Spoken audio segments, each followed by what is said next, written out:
Hey, bon matin, comme je t'en avais parlé, j'ai décidé de me faire un petit draw-off pour couler mon sirop d'érable cette année.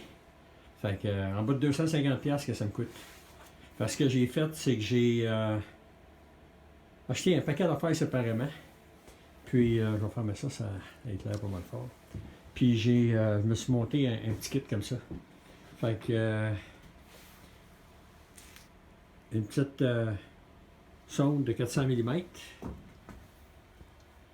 que je peux ajuster comme je veux, avec un petit connecteur ajustable.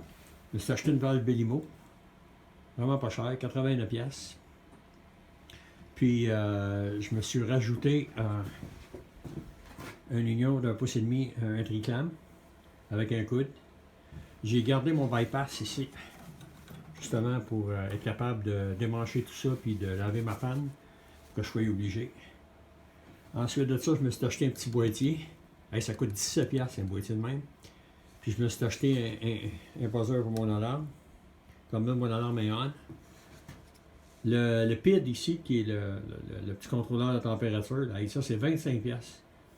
Fait que c'est quand même pas si cher. Ce que j'ai fait, c'est que je l'ai monté sur 24 volts avec un petit transformateur de 24 volts. Fait que c'est super, ça fonctionne super bien. Puis j'ai mis en arrière 3 connecteurs. Ça c'est un 2, un 3 et un 4 brins. Comme ça, je suis certain de ne pas me mélanger dans mes connecteurs. Fait que ce que ça fait quand mon alarme, je vais le baisser un peu, comme ça, tu vas pouvoir voir ce que ça va faire. Là. Pas.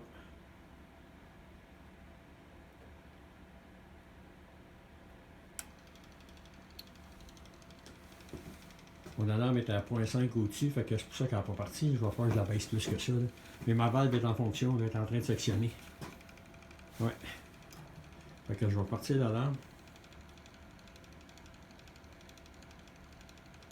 Je l'ai mis un différentiel de 4-5 degrés, bouge pas.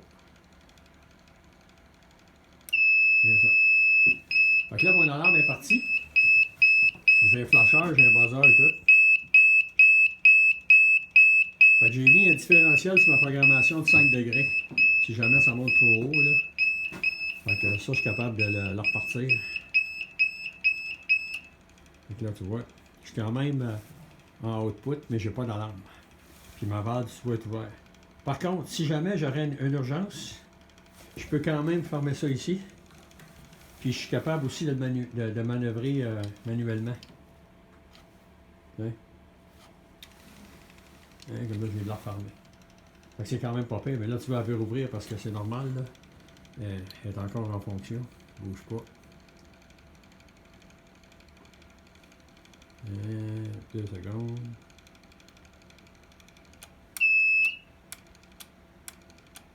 Ouais. Et oui, hein. Je vais fermer l'alarme pour pas que ça déclenche pour rien. Ben, c'est ça. Fait que, à 250$, même pas, je pense, avec les taxes, là. Je pense qu'il m'a coûté le plus cher, c'est juste m'acheter une couple de coupling là, pour un stainless steel pour que ça fitte.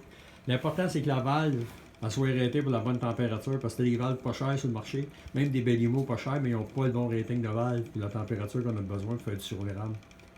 Je suis content, fait que je peux démancher. Non, il est serré un peu fort. Ce que je peux faire, c'est. Non. Je suis capable de sortir, je vais le mettre là. Et...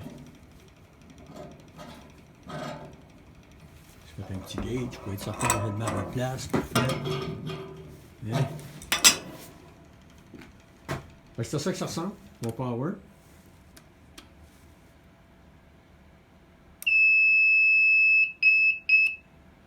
Ouais, ça c'est parce que ma température est ajustée pour ça. Là. Fait qu'elle va refermer. Fait que ma valve est en train de se refermer tranquillement. Ça, c'est une trop grosse différence de température. La seule différence, c'est avec l'autre Belimo, ça c'est une TR24, qui est fonctionnelle là, dans ce que je veux faire. Je vais faire une petite braquette avec ça. C'est quand même pas pire. On met ça. On va fermer ma valve.